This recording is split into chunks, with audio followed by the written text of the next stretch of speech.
আমি আল্লাহ তাআলা ওই সমস্ত বান্দাদেরকে এমন ভাবে ক্ষমা করে দিয়েছি যেন তারা মায়ের গর্ভ থেকে এই মাত্র দুনিয়াতে ভূমিষ্ঠ হয়েছে।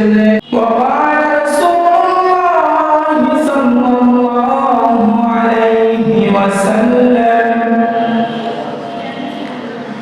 طلب كسب الحلال فريض بعد الفريضة। আমরা সকলে মহান করে দরুদ শরীফ পড়ি।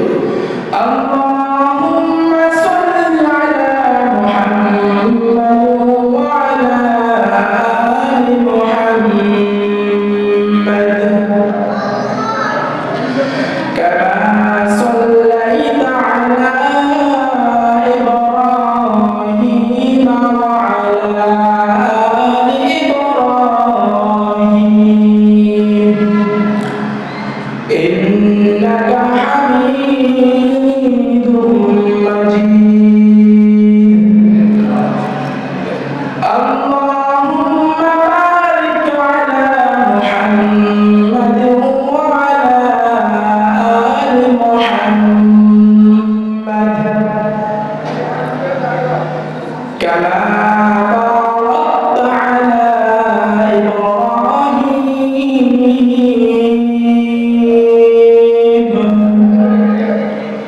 كما باركت على إبراهيم وعلى آل إبراهيم إنك حميد مجيد بلغ العلا بكماله كشف الدجى بجماله حسنت جميع خصاله صلوا عليه وسلم بلغ العلا بكماله كشف الدجى بجماله حسنت جميع خصاله صلوا عليه وسلم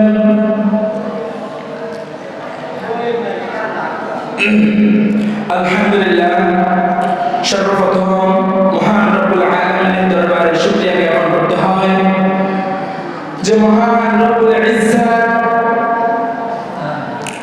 বিভিন্ন পেরেশানি থেকে বিভিন্ন কাজ থেকে বিরত করে আল্লাহ তাআলার কিছু মুহিব্বিন মুরিব্বিয়ানে আযম এই দ্বীন মাহফিল জান্নাতের বাগানে এসে বসার তৌফিক দিয়েছেন। এজন্য আমরা সকলে অন্তরস্থল থেকে শুকরিয়া আদায় করি, বলি আলহামদুলিল্লাহ। আমরা যারা মাহফিলে আসছি, মাহফিলের প্যান্ডেলে এসে বসার কারণে আমরা কি খুশি না বেজার? আর যারা মাহফিলের বাহিরে আছে তারা কি মাহফিলের যে বরকত, যে নেক, এই নেক থেকে এই নেক কি তারা পাবে? পাবে না। আমরা যারা আসছি তারাই এই নেকের অধিকারী হবে। হাদিসের ভিতরে আসছে আল্লাহ রাসূল সাল্লাল্লাহু আলাইহি ওয়াসাল্লাম বলতেছে যে কোথাও যদি এবং দ্বীন মাহফিলে বা কোন মসজিদে, কোন এলাকায়, কোন মহল্লায় যদি দ্বীনের কোন আলোচনা করা হয়, একদল ফেরেশতা আছে যারা আল্লাহর দরবারে গিয়ে বলে, ওগো আল্লাহ, আপনার এক দল, আপনার এক বান্দা অমুক এলাকায়, অমুক বাড়ি, অমুক দরজায়, অমুক মসজিদে কিছু লোক সংখ্যক বসে আছে। আল্লাহ তাআলা তো সবকিছু জানেন, জানার পরেও আল্লাহ আবার ফেরেশতাদেরকে প্রশ্ন করেন যে তারা কেন বসে আছে। তখন ফেরেশতারা বলে যে তারা আপনার হুকুম, আহকাম, আপনার যে নাজ নেয়ামত দিয়েছে, এই নাজ নেয়ামতের ব্যাপারে তারা শুনতেছে এবং দেখতেছে, বলতেছে। তখন আল্লাহ বলে যে তারা কি চায়? বলে তারা জাহান্নাম থেকে মুক্তি চায়, জান্নাত চায়।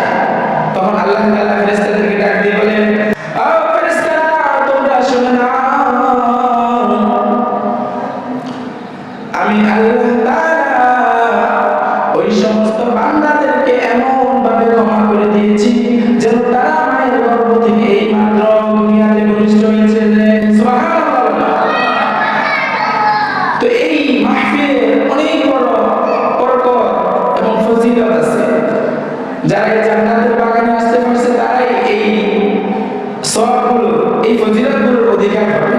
যারা রাস্তাঘাটে এখনো হাঁটতেছে তারা শয়তানের বন্ধু হয়ে হাঁটতেছে, আর যারা মাহফিলে এসে বসছে তারা আল্লাহ তাআলার বন্ধু, রাসূলের বন্ধু হয়ে প্যান্ডেলে বসে আছে। এজন্য আমি আপনাদের সম্মুখে সূরা বাকারা থেকে একটি আয়াত বর্ণনা করেছি।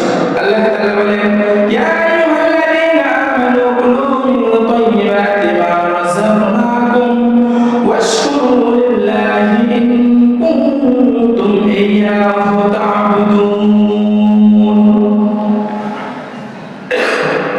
আল্লাহ তাআলা বলতেছেন, হে লোক সকল, তোমরা যারা ঈমান এনেছো, আল্লাহ তাআলা মুমিন বান্দাদেরকে উদ্দেশ্য করে বলতেছেন, হে লোক সকল, তোমরা যারা ঈমান এনেছো, তোমরা পবিত্র খাদ্য দ্রব্য থেকে আহার করো। আল্লাহ বলতেছেন, হে ঈমানদারগণ, তোমরা যারা ঈমানের মতো দৌলত পেয়েছো, ঈমান গ্রহণ করেছো, তারা হালাল থেকে বেঁচে থাকো এবং আল্লাহ তাআলা যা কিছু প্রেরিত করেছেন তোমাদের জন্য, যে পবিত্র খাদ্যদ্রব্যগুলো প্রেরিত করেছে তা থেকে তোমরা গ্রহণ করো, তা তোমরা আহার করো। আজকে দেখেন আল্লাহ তাআলার কত বান্দা আছে হালাল হারাম জায়েজ না জায়েজ ভেদাভেদ না করে, কোনটা হালাল কোনটা হারাম এটাকে চিন্তা না করে হারামকে খেয়ে যেতে